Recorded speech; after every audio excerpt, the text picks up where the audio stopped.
E por isso é que terá surgido o PEC número 4.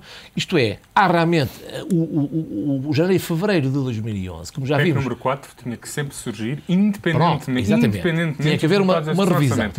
Não, mas claro, a questão não é essa. A pergunta que se pode colocar... Independentemente dos resultados da certo, mas a pergunta que se pode colocar, e se calhar os mercados colocam, é o que é que há de novo em março de 2011 que não haveria em março de 2010, em maio de 2010 e em setembro de 2010. Eu acho que este é um dos nossos problemas.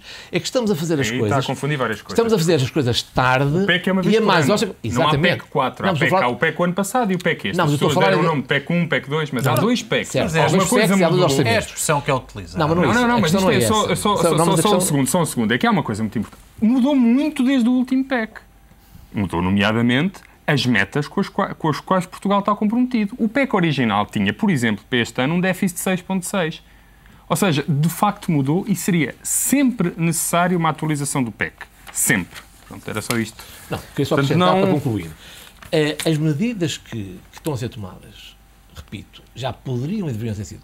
Ou seja, o que é que eu quero dizer? Em março de 2010, quando entramos nos PECs, devia ter havido um conjunto de decisões completamente inequívocas que nos permitissem, um ano depois, ou seja, março de 2011, ter serviço pronto, trabalho de casa feito para mostrar aos mercados. E isso não aconteceu, João Cantigas Esteves. Que não temos. Ou seja, estamos agora ainda a produzir medidas, exatamente, no âmbito do PEC 4, porque houve uma renitência muito grande, houve uma certa negação em atacar seriamente o déficit e por isso é que andamos aqui um pouco agora a correr contra o tempo. Porque neste momento devíamos estar muito mais adiantados, do meu ponto de vista, da credibilidade de efetivamente fazermos aquilo que nos compete fazer. Luís Menezes, numa segunda ronda que tem necessariamente de ser mais rápida, o PSD comprometeu-se com os valores do déficit acordados entre o Governo e a Comissão Europeia, mas tem tido alguma dificuldade em explicar as medidas. Recordo, por exemplo, a questão do IVA acabou por ser apresentada, mas imediatamente o PSD acabou por recuar. Tem havido alguma falta de comunicação ou de boa comunicação por parte do PSD? O que eu acho que podemos dizer é que nunca foi dito até agora que o PSD ia subir o IVA.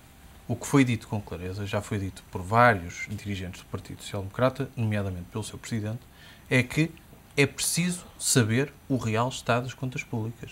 Se as coisas estiverem diferentes daquilo que nos é apresentado, e foi isso que tem sido dito, se houver necessidade de tomar medidas de emergência, então a opção é por ir ao IVA e por não sobrecarregar os pensionistas e hoje em dia já os mais sacrificados. Até ser conhecido esse real estado das contas públicas, Luís, o PSD não vai apresentar as propostas? Acho que sim, o professor João Cantigas Esteves fez aqui agora com uma tecnicidade mais apurada, uma análise das contas que nós temos até fevereiro. Mas até esse conhecimento exato das contas públicas, Luís, o PSD não vai apresentar as alternativas? Não bate a bota com a perdigota. Esta questão da especialização dos exercícios é a mesma coisa que uma empresa apresentar as suas contas e não especializar o 14º e o 13º mês e de repente os meses de agosto e dezembro serem meses terríveis. Mas esses números nós conhecemos, Luís. A questão é quando é que o PSD vai apresentar as suas propostas? O PSD já se comprometeu, porque é um compromisso que, como o João disse bem, é mandatório fazer com a Comissão Europeia, a apresentação de um plano de estabilidade e crescimento, mas que será diferente deste. E vai apresentá-lo ao seu tempo, tal como vai apresentar o seu programa eleitoral. Mas agora, o que é preciso lembrar e ter memória é que o PSD tem apresentado uma série de medidas que têm sido sucessivamente chumbadas pelo PS. O tributo solidário, por exemplo? Não, mas concretamente a Lei de Bases da Economia Social, a Lei Especial para a Empregabilidade, mas também lembro os 1.700 milhões de euros que foram apresentados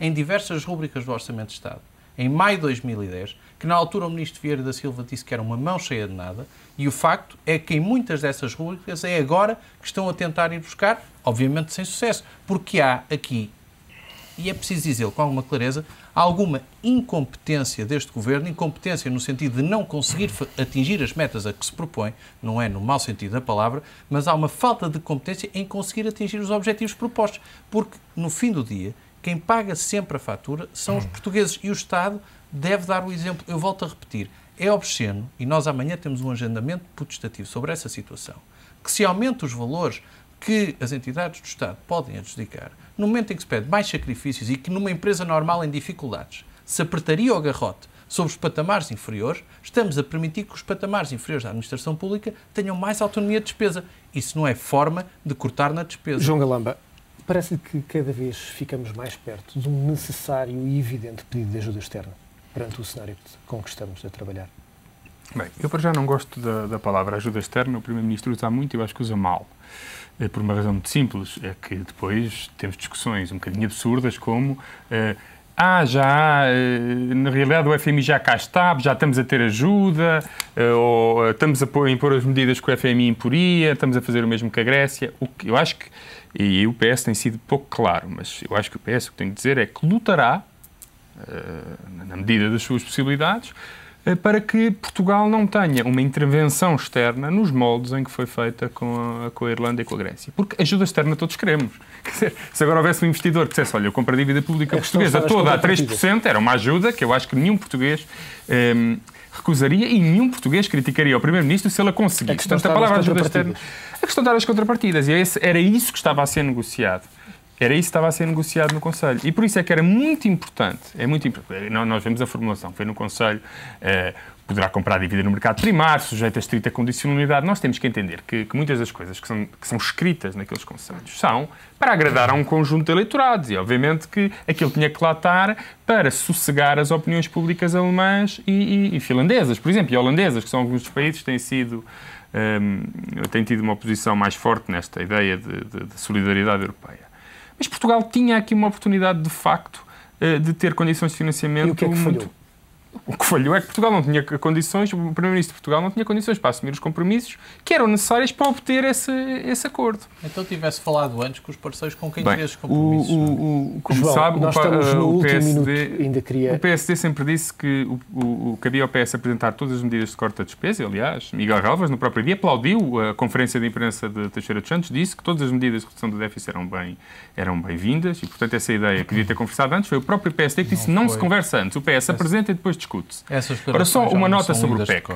Primeiro, o PEC não congela pensões. Suspende a fórmula de atualização automática. Está escrito no PEC, está escrito no documento, que é possível um aumento ainda que moderado. Mas vai-me ler as linhas gerais do PEC ou o próprio PEC? João, nós estamos... Está lá escrito... O PEC já tem uma vírgula e uma frase a mais. O que cabe agora à oposição é... São conhecidas as propostas para a consolidação orçamental, sobretudo em 2012 e em 2013. As medidas de 2011 são irrelevantes, são reforço de medidas já tomadas. Não há nenhuma medida que se possa dizer que é uma medida de austeridade.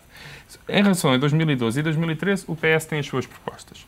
O PSD diz que são injustas. Até agora não sabemos quais são as alternativas do PSD. O PSD diz que João, as pensões são injustas, portanto vamos o IVA. Mas o IVA, por exemplo, afeta também as mais baixas. E o PS só corta a partir dos 1.500 euros. Portanto, acho que este é um debate que tem que ser feito. João Galaba, acho que os partidos têm que rapidamente apresentar as alternativas. E é isso que certamente podemos ter um debate sobre alternativas reais. João Galaba, Francisco Proença de Carvalho, João Cantigas Esteves, Luís Menezes. É sempre um prazer tê-los aqui neste Closing Bell. Voltamos a ver-nos de hoje a 8 dias.